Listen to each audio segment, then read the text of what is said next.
I'm going to be taking a look at a game from the Civil War Brigade series called The Three Battles of Manassas. And of course, there are only two battles of Manassas historically, but there's a third one that could have happened, I suppose. It's covered in this game. Now, I bought this game because it includes the first Battle of Bull Run in 1861. And because I already had a game on the second Battle of Bull Run, August Fury. And but I was interested in the first Bull Run, and I call it Bull Run, not Manassas. So the reason is because I'm from New England, and that's the convention that we use here. We would refer to it as the Battles of Bull Run rather than Manassas. Anyway, what makes the first Bull Run different from is it's interesting. It was very early, obviously, in the war, and the Confederate Army didn't really even have a division or corps organization. So the command rules in Civil War Brigade kind of work through the corps being activated or divisions possibly getting initiative, a divisional commander, through an army commander. But in this game, the South, the Confederate player doesn't really have a corps commander. It has an army commander. It has Beauregard and Johnston. And Johnston starts out inactive. You have to roll each turn that you want to try to activate him. In the meantime, Beauregard's kind of in charge, and all he can really do is send quote-unquote divisional goals, but he doesn't have any divisions. They're brigades, so he has to send them out to each brigade, and he's got a limited command point, so he's going to really piecemeal his army into action. You can try to use initiative, but that is always, it's hard to get initiative, and then it's also difficult. You could get the loose cannon, and then the other player can move your units where he thinks you don't want them. So it's kind of an interesting take. Some people are critical of it. They didn't like the way it worked because it does kind of run havoc with the beautiful Civil War Brigade series command system. But I didn't have a problem with it, and I did play the first Battle of Bull Run, and I'm probably going to try to show at least some of that playthrough in video here. So I hope you enjoyed that. So this is the first Battle of Bull Run from Three Battles of Manassas, and it starts at 9 in the morning on July 21st, 1861, and it runs through till 7:30 p.m. on July 21st, 1861. So it's 22 turns long.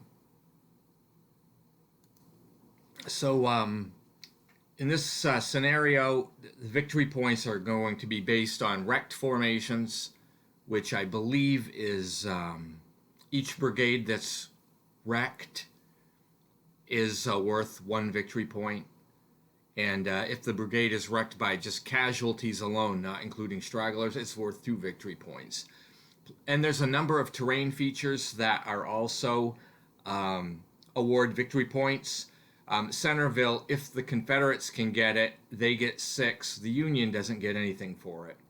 And entry areas J or K, which would represent a line of communication, the Union would get 5 victory points if they hold either one of those. Henry House Hill is a kind of a center area, and either side gets 3 victory points for holding on to that. The McLean House is worth 4 victory points if the Union gets it. New Market is worth 4 victory points if the Union gets it.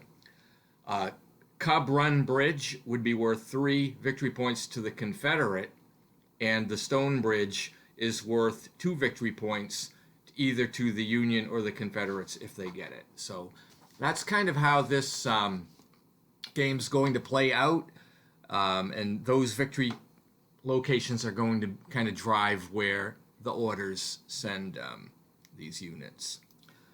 So the game starts at 9 o'clock in the morning, and with the Confederate player being the first player.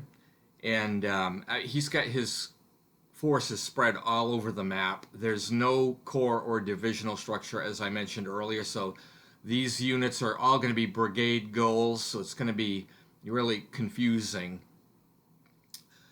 Some of the Confederate brigades have leader ratings on the brigade so that they can possibly obtain initiative if necessary.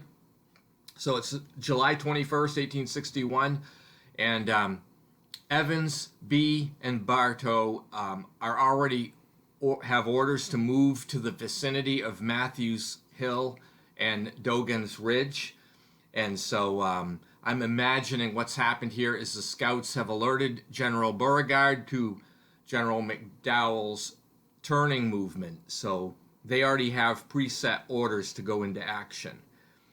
So you can see that in the picture that I have here, where B and Bartow and some of the artillery are moving across the Greenleaf Branch here, headed toward Matthews Hill.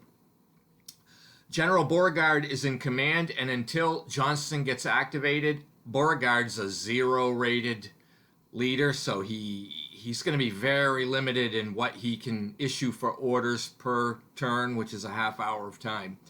So he issues orders for Crockett to move and defend Farm Ford, but he's far enough away so the order's not going to actually even get to him until 10:30. So anyway, I have Evans' brigade changes into column formation and past Van Pelt's place, and then on to Carter's while en route to Matthews Hill.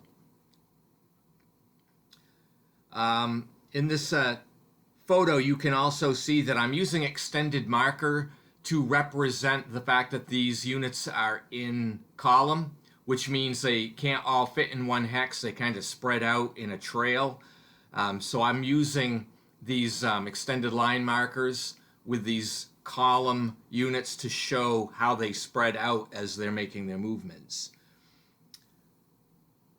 Here you can see Evans is moving toward the stone bridge to Matthews Hill.